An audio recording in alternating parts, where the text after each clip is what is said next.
from New York. It's the show that is embarking on a team-destroying exercise after the show. We used to go bowling for our holiday party. But we had to stop that because you threw a fit. I did throw a fit. Well, really? I just felt like we've gone bowling for 5 or 6 years. No, that's not what I mean. No, that wasn't. You threw a fit because I beat you in bowling. Oh my gosh, we're like a 30.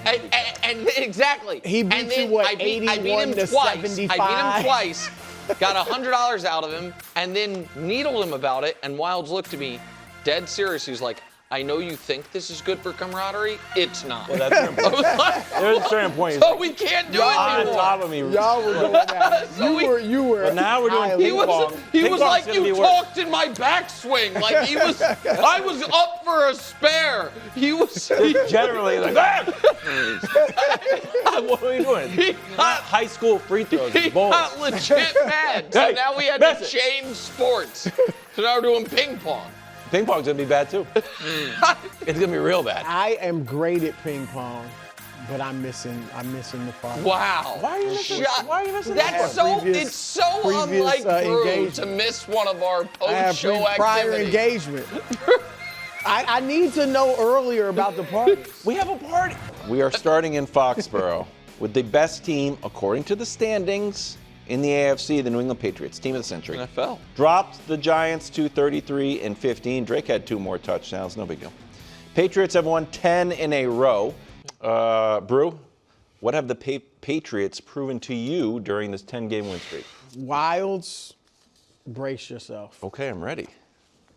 They have proven thus far that they are the best team in the AFC. Wow, thank you. Hold that thought.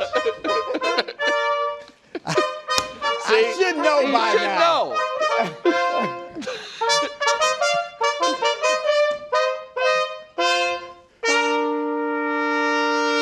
You were saying something about best team in the NFL?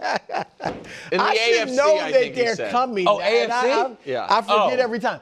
At least the AFC. Now, I am not saying, Nick, that they're going to reach the Super Bowl. Sure. But I am saying thus far, they have had the best season of any team in the AFC. The only one you can compare them to is Denver. And while Denver's defense is great, the offense is obviously shaky. Yep. The Pats do everything well. They don't run it. They don't have a great run game, kind of mediocre. But it's not. They don't do anything terribly. Yeah, I mean, the run game, I don't think they're averaging 4 yards a carry, one of the few teams at that. But obviously, the offense is fine. They're 5th, I believe, or 7th in scoring at 27 a game. So then you look at, they've got arguably the best win in the AFC. When they go into Buffalo and beat them, that's in the conversation for best win of the season. And then you look at, we know they haven't played the toughest schedule, but they've routed a lot of bad teams. Like, if you play a bad team, you should rout beat them up like last They night. beat up Cleveland. We thought this was a bad team. Beating Carolina 42-13 ages very well. They are occasionally bad. That's the weird thing about Carolina. But look, they've beaten the Rams, the Packers, and the Cowboys. So, I mean, they're a pretty good team. And then last night, I mean, I thought the Giants would win, just kind of an upset, but obviously they just crushed them from the get-go. So I think right now you have to look at them as the best team in the AFC. You're gonna be mad at my takes, though. You sure? Yeah, I want you to go. It's gonna be bad for the show. This is gonna be worse than ping pong. I want you to go. Okay. I saw this meme on Reddit. Now, you know what? I didn't know how to post it, natively, so I had to take a screen grab and put it on Twitter. And this is largely a shot at the entire fandom of the NFL. You prayed for the Chiefs' downfall. And what did that do? It brought you back to me a Thanos graphic. It's a shout out to Pat's Reddit. So it's basically like we're back to being the dynasty. That's a little bit too much, but good for the meme world. Here's what I'm saying. You think it's too much to say you're back to being a dynasty before you've won a playoff game? I'm not saying that yet. I'm not saying that yet. Yeah, go ahead. This is the analogy I would make. Man, on a work site, the OSHA guy shows up. He's not saying there's accidents, then you call the hospital. He's just looking out for an environment where accidents can happen. I'm just saying, if there was an OSHA guy dedicated to football dynasties, he would write the Patriots up. Okay, so that is, so I'll let you finish. So I'll give you the right. We have the coach and the QB, which seems kind of easy to do. It's just two people. Until you go through the entire league, Jets, Dolphins, Bills, we were talking about McDermott getting fired, and you have that graphic. I don't have it, or not. If a coach and quarterback don't win a Super Bowl within their first 5 years together, they've never won a Super Bowl. Boom. So that also takes out the Ravens. The Steelers, the Bengals are going to fire their coach. The Browns have neither. Right. Titans, no. Texans, maybe. Colts, Jags, Chiefs, Broncos, Chargers, yes, maybe. And Raiders are out. So amongst that group, there's just a handful of teams that have coach and quarterback, and none of the quarterbacks this year are playing like Drake May. So here's Drake May's passer rating above 125, most in teams' first 13 games. They're just sort of legendary seasons.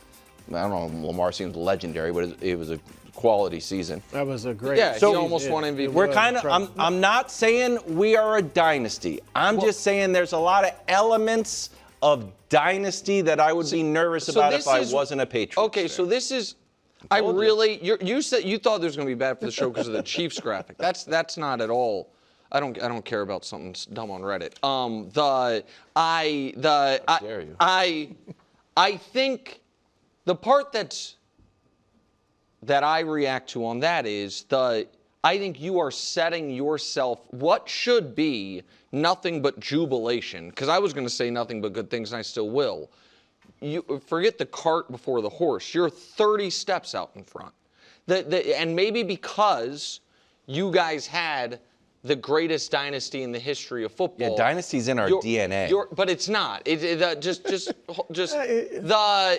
think you're a little. It is. You are acting as if there is no bridge between Super Bowl contender, which you are, and Super Bowl champion, which you might be, and dynasty, of which there have been 5 in the history of pro football, and none simultaneous. And so now maybe the Chiefs are just done. Maybe it's, I'm not talking about this season. Maybe Mahomes and Reed are done.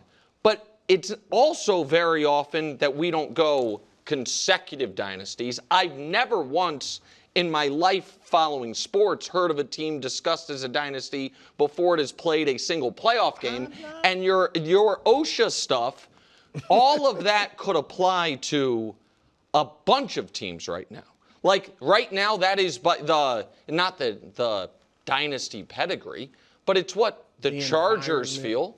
Like finally, we got Herbert, the right coach. We're 8-4. We're in great shape. Dynasty's not in their DNA. Falling apart is in their DNA. Okay, but again, I don't believe that the stadium or the jerseys have. I think Tom Brady and Bill Belichick, if either one of them were still there, even in a consultancy role, maybe I'd buy it more. But so I think sometimes we discuss whether we should talk about the game last night or look forward.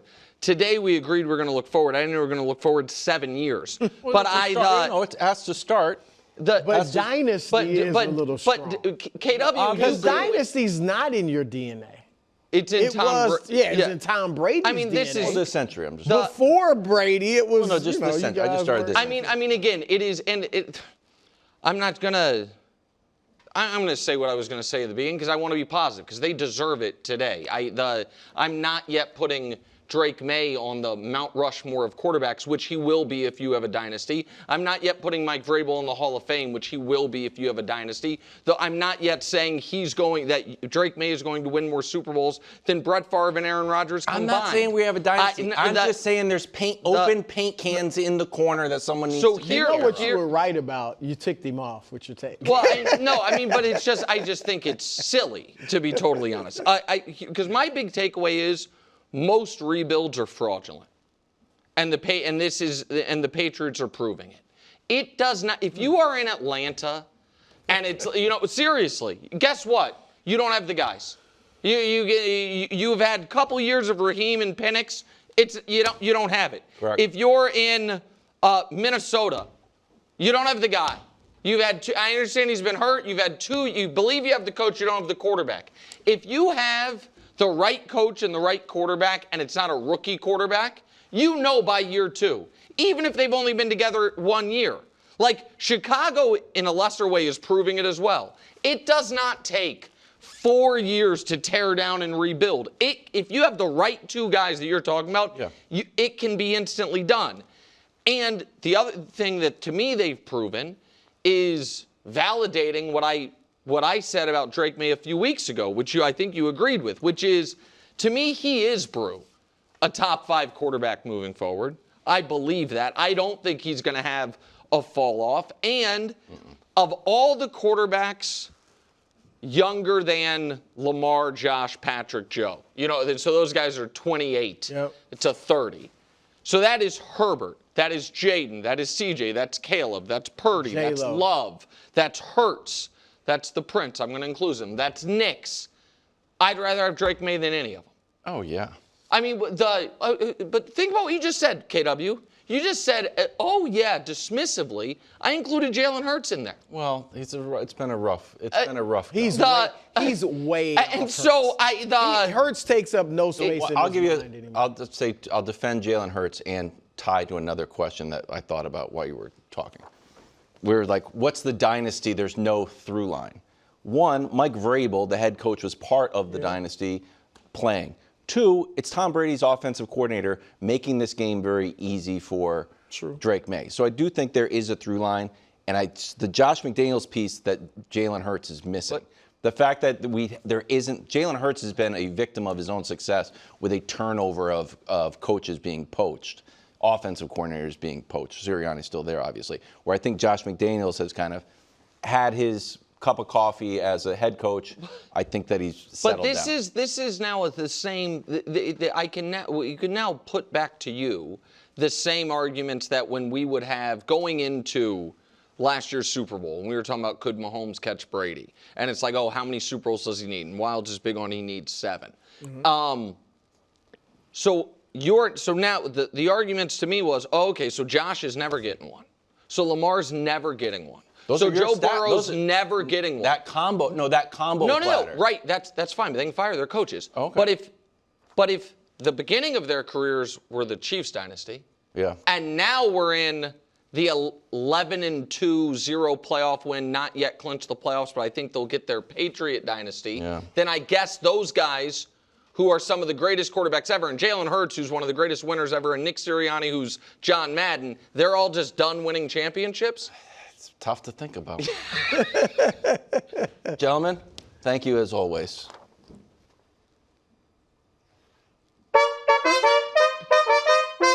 Would you like to hear my cap space numbers?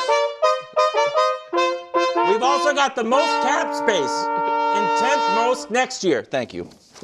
Jackson Dart, back from a concussion, decided to scamper down the sidelines for a first down rather than go out of bounds. Eventually, Christian Ellis showed him to the sidelines. A fracas occurred. Giants penalized for retaliating against the Patriots for a legal play. Didn't love the shots at soccer, but Brew, your reaction. First of all, you know I love the sentiment. Yeah. You know I love the sentiment. I knew you were going to be conflicted on this, That is how every Brew. football player should think. That is how football players thought before youngsters traded in their shoulder pads for flags. All right? And that is football. It is a violent collision sport. All right? Sure. That said, he's not a linebacker. Correct. He is a quarterback. And when he says, I've played this way my whole life, it's different in the NFL. I said, you guys will admit this. I said the same thing essentially about Travis Hunter. Oh, you've gone both ways your whole life. So what? Yeah. This is the NFL. You're not going to be head and shoulders above everybody else athletically. And Jackson Dart, I mean, even high level, which of course he played in SEC, Division I football is not in the same class, even close to the same class as the NFL. And I understand it. I think everybody could respect his viewpoint, but he's going to have to change it because he won't last. Case in point, Cam Newton. who's twice as big as Jackson Dart, had 8 years because he took shots. And he delivered some shots himself. But you can't play at this level and just keep taking these hits. And he's already shown he's a bit fragile because he's been tested for 4 concussions. He will not get through 3 years as a starter if he keeps that mentality. All you got to do is slide, get out of bounds. It doesn't mean you're not tough. We know you're tough, but that won't work in the NFL. Simple as that. Not only is this not admirable, it's idiotic. Yeah. And it shows a lack of understanding of your importance to the team. And there is a responsibility the quarterback of a team has to be available, flatly. And it is the only through line, the only trait, every single one of the Mount Rushmore adjacent, and how far down you want to go, all-time quarterbacks have, is they were out there. Yep. It's the only one. They have all different styles, backgrounds, playing all of it. They were all available. And this strikes me as a combination of hubris, some weird machismo that is unnecessary. Bro, you are a professional football player. Everybody knows you're tough. Like, you know what I mean? You wear, as an homage to your sister, her necklace when you play, which shows you're very confident in your own masculinity or whatever it is, doesn't care. We all know you've been that guy forever. It also doesn't matter if you get knocked out of the game. Like, it doesn't matter how tough you are. And to your point, the one injury he's dealt with in his professional career is the one that you're not allowed to tough it out on. You can't be like, I have cracked ribs, I'll play through it. Not allowed with a concussion. And so it's stupid. And so I think sometimes guys think that this will make me seem like earn people's respect. Correct. And my take on that is, I feel like that earns the respect of the lowest common denominator. Like, yeah, man. Yeah, that doesn't understand. Brew was ripping flag football. But it's just at that position, even the linebackers and linemen know you can't have that mentality as a quarterback. And so I would, whoever the Giants hire to be their next head coach, one of his primary jobs is to convince Jackson Dart that that's one of the dumbest press conferences he's ever given. It's a good take. You can't play that way. You won't laugh. The other thing you mentioned, Cam Newton, I wonder if before doing that press conference, he saw the video. Like, Cam Newton wasn't getting hit like that, flying 5 yards No, in Cam the was air. delivering the punishment. Yes. Josh Allen doesn't fly through the air like that. Like, no, but Josh Allen is damn near Cam Newton's size. And what did Tom Brady say to Josh Allen? Get down. Like you got to get, and so it's just foolish. It's foolish. Check in on the Thursday game. Cowboys in Detroit.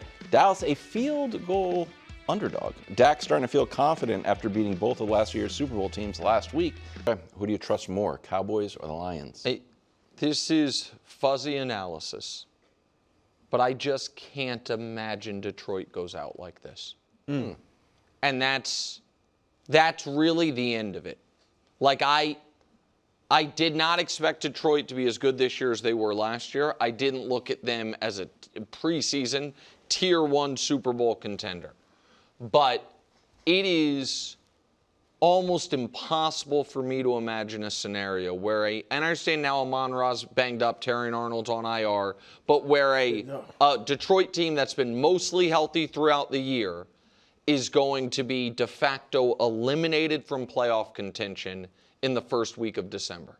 I can't, especially because they haven't shown to me, they didn't go through like a month-long swoon. Like they still have that streak of not losing back-to-back intact.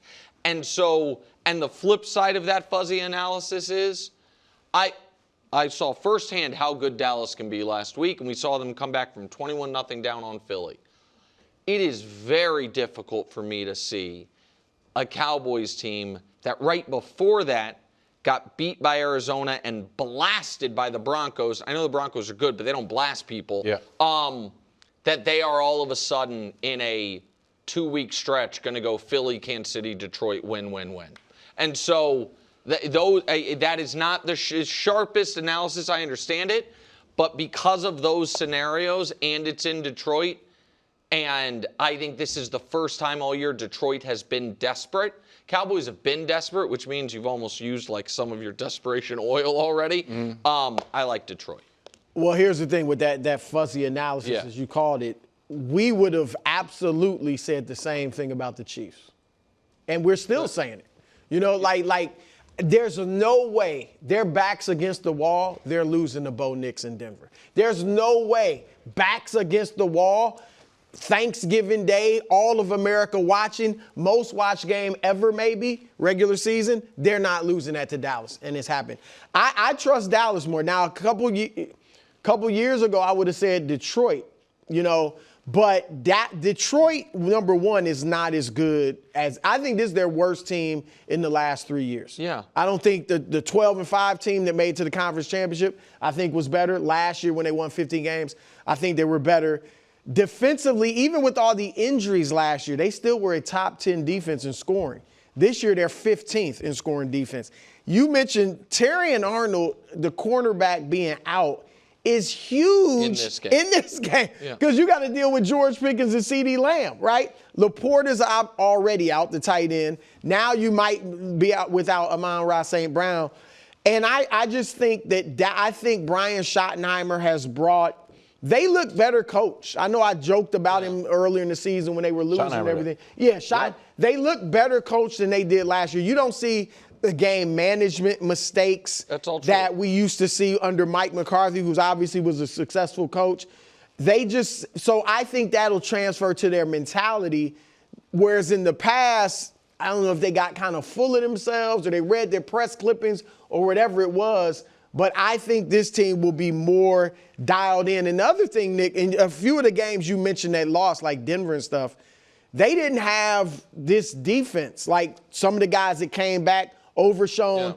But Quinnen Williams obviously has made Kenny Clark better, but Clark is a good player in his own right. Quinnen Williams, they shut down the run. That's nothing against Mike. I still think best thing for them to do would have been to keep Micah.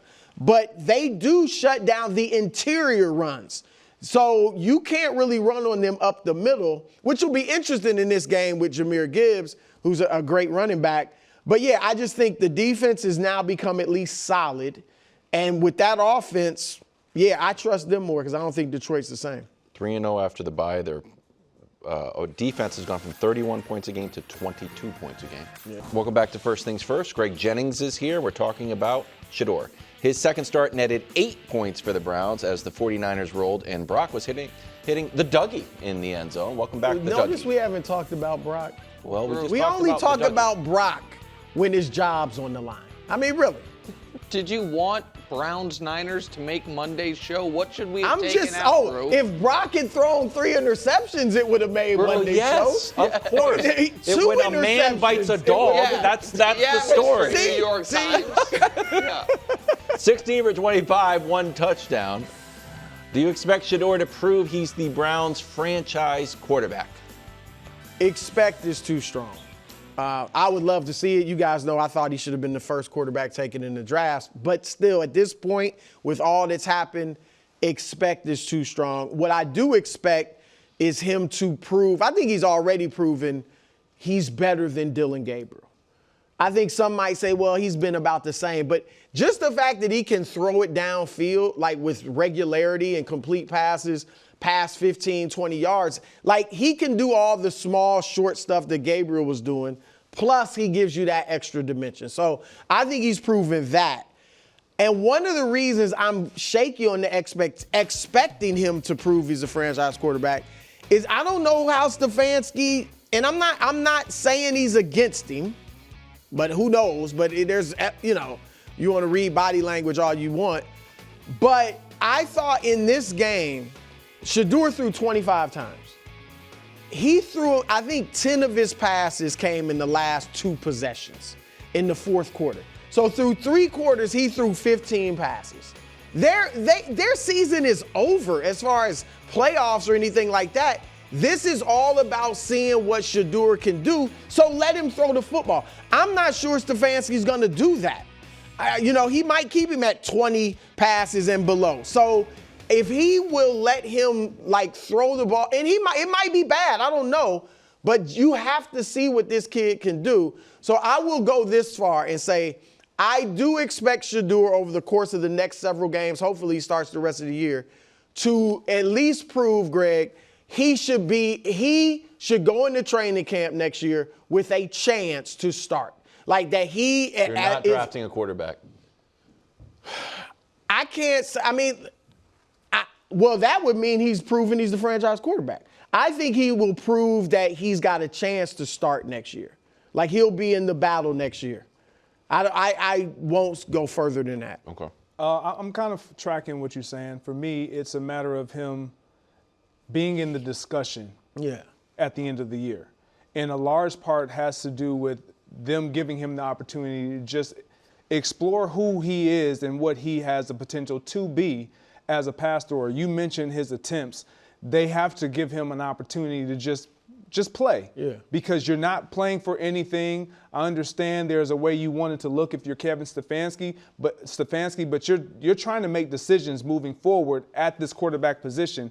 The only way we will know and they will find out if he is even in the discussion of being the guy is if they allow him to open up the passing game and put a lot more on his plate.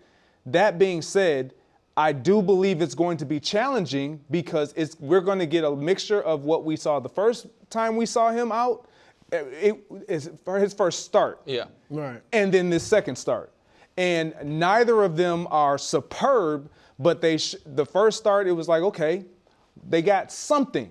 The second start was, especially after the comments after the game, you kind of had the expectation of he's going to deliver a little bit more. So I think he puts a little bit more eyes on what his performance looks like because of some of the things that he says. But I think by the end of the season, he should be in discussion. And if his game matches what he feels, he should be in the discussion. Yeah, I don't think he will be. I think they're going to draft a quarterback with their pick. And I also don't agree with you guys that Kevin Stefanski owes him more pass attempts.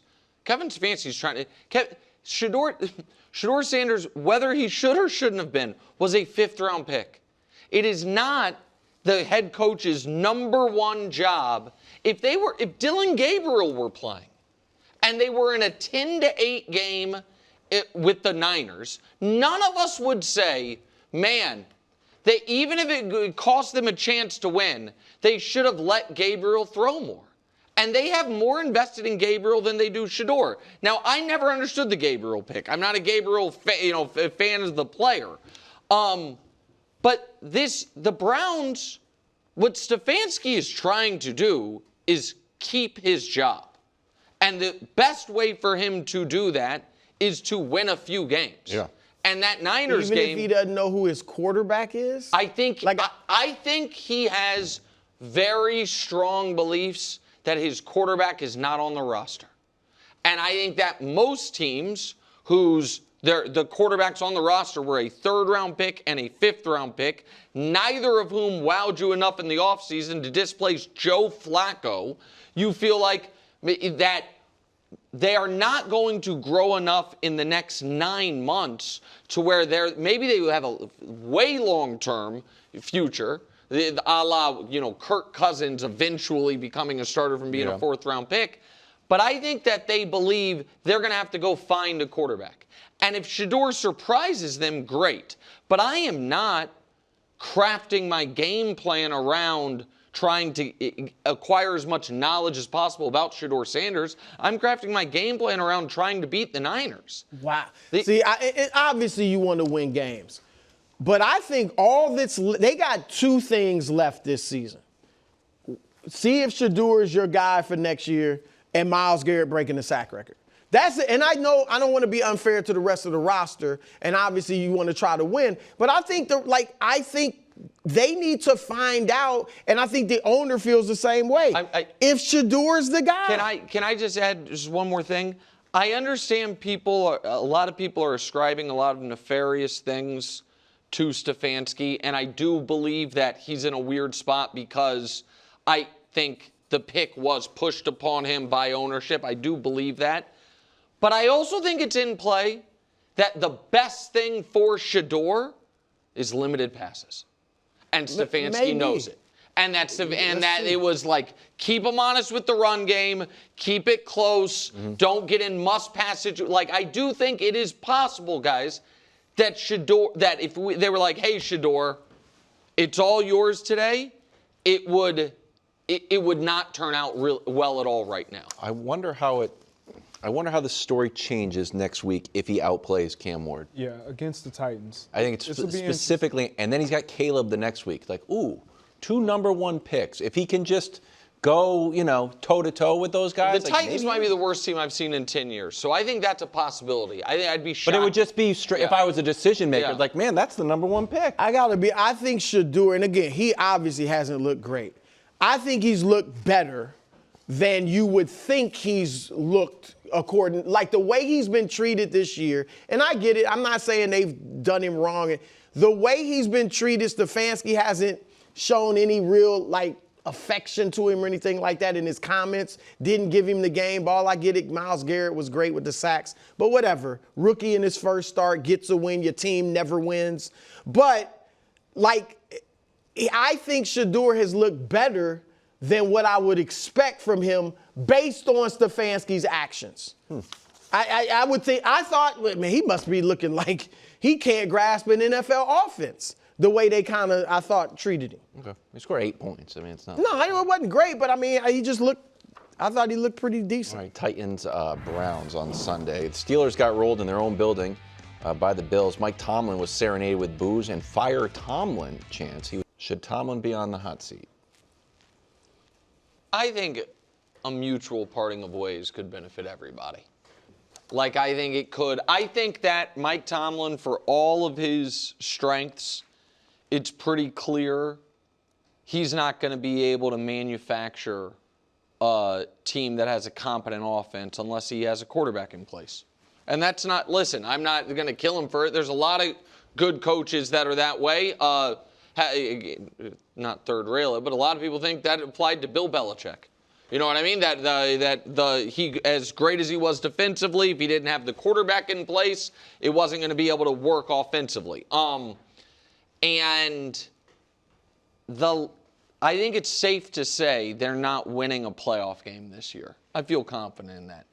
Right now, there are 7 other teams that haven't won a playoff game since the 2017 season and now. The Jets, the Raiders, the Dolphins, the Panthers, the Cardinals, and then the Broncos and Bears, who could end that streak. Haven't won a playoff game in the last 8 years, however long that is. Those teams have been through 28 head coaches. So you normally don't get, now there has to be a happy medium between just always changing head coaches. Part of it, yeah. But I think that if the Steelers said, you know what, we're going to try for the first time ever this whole offensive-minded head coach thing, and if Mike Tomlin's like, I'm going to go somewhere where the quarterback's already there, and I don't have to spend so much of my time and energy trying to figure out how we're going to eke out 18 points with Mason Rudolph or Kenny Pickett or 42-year-old Aaron Rodgers or 39-year-old Big Ben at the end, I think could be best for everybody.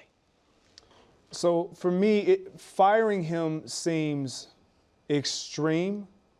The mutual parting of ways makes more sense because for me, when you look at the Steelers, I don't know if there's a coach that you can insert and when you're taking Mike Tomlin out and they could sustain the type of winning with what he has not had at quarterback.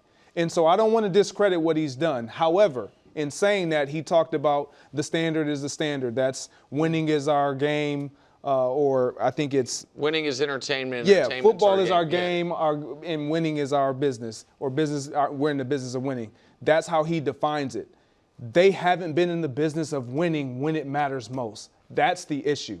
And so when your messaging is consistent, but who's receiving that message isn't delivering, because he talks about how the standard is upheld, it's with the players and how they perform time after time again on the field of play. That hasn't been the case when the messaging needs to be at its height, and that's the postseason. To your point, I don't care who you get in there, the standard of Pittsburgh is going to be winning in the postseason, not just sustaining the tradition of winning in the regular season, which he's done better than any coach we've ever witnessed. And so I just don't think that they're going to be willing to immediately make that change. But at the same time, the messaging may have grown a little stale with the guys within that locker room. And in another locker room, it just hits, and they get off to a great rolling start. Well, you said there's no coach out there, or very few coaches out there, that'll go in there and sustain the level of success that Tomlin has. But that's what they need. The problem is Tomlin. They need to follow. Yeah, Tomlin is so good that even without a quarterback for the last 9 years or whatever it's been, he's been able to get them in the playoffs several times, win 9, 10 games, whatever. They're going to keep doing that. If Tomlin stays, Rodgers, let's say he leaves next year, they bring in Kyler Murray, whoever, they're going to be the same team. They're basically the same as they were last year with Mason Rudolph. They're going to be the same team. If they get rid of Tomlin, and I don't want to say get rid, because I think hot seat isn't the right term. I agree with you, like Nick, the mutual party in the ways I got that written down. No, but like they don't generally fire. Pittsburgh doesn't fire coaches. It's hard. It is written, but you can't read it. They don't fire. So that's why the trade or something makes more sense. I actually think both sides should want, like, let's say they go 9-8, miss the playoffs. Tomlin should want to get a new start somewhere, and the Steelers should want a new start. And even if it means, man, we win 4 games next year, that maybe they can get the quarterback they need. The fans aren't chanting mutual parting of ways. You're dialed into, your buddy does Pittsburgh radio. Yes, there are some fans that are sick of him. I get that. That's not really how the Rooney family does business. Right. I'll just add one more very quick thing. I do wonder if part of so much of Tomlin's mystique has been this, we never have a losing season. Does that lead you to drafting the D tackle instead of Jackson Dart? Does that, I felt like Pickett scared him off. But I guess, But I get it. Is the fear of going through the awful year preventing you from getting back? Whatever it is, we've used this comp before, I use it again. Andy Reid wasn't a bad coach in Philly. Right. No. He had a bad ending. Yeah. I don't think anybody thought this guy's an idiot, but it was okay, best for everybody, and it was. Yeah, but clearly the key ingredient for his sustained success has been to have the personnel defensively to help sustain that, despite what we don't have on offense. Thanks for watching. Subscribe here to get more from the show and to check out clips from other shows on FS1.